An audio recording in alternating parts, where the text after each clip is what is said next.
So I was talking with you earlier in the stories about the fixed square that we have going on. And it is true that energy does not move harmoniously among the fixed signs. The fixed signs are Taurus, Leo, Scorpio, and Aquarius. But it is also true that squares produce squares like in this square, this grand square that we have with the fixed signs. There's a lot of potential for progress, okay, and movement by utilizing the tension. Part of the practice of utilizing the tension is tapping into the energy in a way that is of service to you instead of making you feel like shit. All right, so let's talk about Taurus. If you have been longing for Taurus type things like, let's say, luxury, and luxury is going to show up for Leo too, luxury, indulgence, really getting things your way as you had planned, and money. So if you are sort of like wishing that things would go according to plan, your plan, and you're feeling rigid and stuck in that, I encourage you to tap into the energy of the Gemini sun right now, which is really showing us a lot of flexibility and helping us to network with other people in order to find another way to get something done if there have been roadblocks.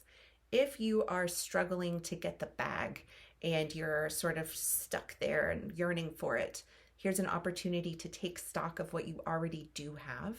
And instead of being in a mindset that's like possessive of what you have, finding gratitude for what you have. And that's a lovely, lovely energy to tap into.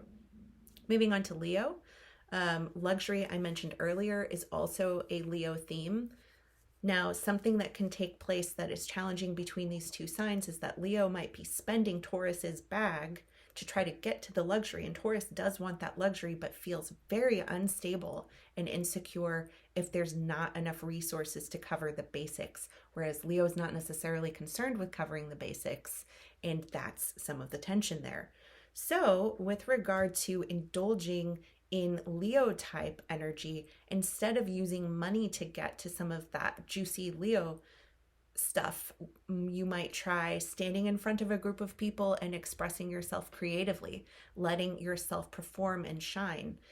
If that's not accessible to you, you might tap into other people's creative expressions and really celebrate their talents and applaud them. Applause is part of the Leo dynamic. Into Scorpio, there is definitely some control stuff coming up here from what I'm sensing, and Scorpio energy attempting to use its deep well of power in an attempt to control outcomes. And that's just not likely going to pan out very well.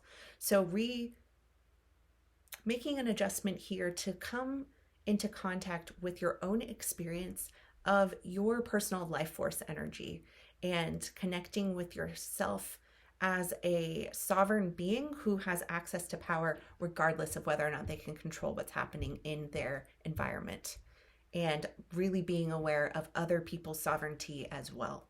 All right. Aquarius. So I feel like Aquarius wants to say that it has nothing to do with anything that I just said, and that's so funny because I also think that Aquarius is in a space right now in this tension where it's like, I can see how things could be better. Like, why aren't things better like this, like they should be? And what I'm going to encourage our Aquarian energy to do, which I run a lot of, is instead of being judgmental about what hasn't changed in our external environment, to really go within and take a look today at the little things that come up in the way that I show up in the world today that is a part of long-term sustainable paradigm shifting from my place internally, and then connecting with community as someone who's in a daily practice with long-term sustainable radical change. All right. Thanks for listening.